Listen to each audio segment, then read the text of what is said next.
ঢাকা বিশ্ববিদ্যালয়ের আবাসিক হলে গেস্ট রুম কালচার বন্ধ করা ও ডাকসু নির্বাচনের রোডম্যাপ ঘোষণার দাবিতে বিক্ষোভ মিছিল করেছেন শিক্ষার্থীরা। সোমবার সন্ধ্যায় মিছিল নিয়ে ক্যাম্পাসের বিভিন্ন সড়ক ঘুরে ভিসি চত্বরে গিয়ে সংক্ষিপ্ত সমাবেশ করেন তারা।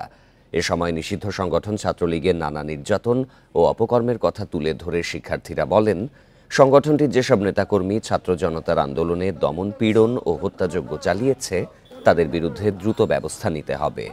ঢাকা বিশ্ববিদ্যালয়ে কোনো অপরাজনীতি ঠাঁই পাবে না বলেও হুঁশিয়ারি দেন শিক্ষার্থীরা।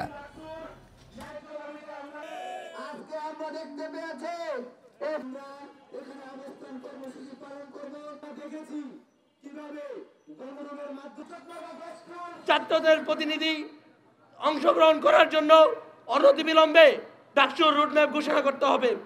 আমরা চাই না সেই ছাত্রলীগ নেত্রীদের মতো নতুন কোন দলের নেত্রীরা নতুন রূপে আবির্ভাব ঘটুক, তারা করে গেস্ট রুম কালচার নেক। আমরা দেখেছি ডাকসু নির্বাচন দেরি করার ফলে আমাদের হলগুলোতে গণরুম গেস্ট রুম নতুন রূপে ফিরে আসা শুরু করেছে।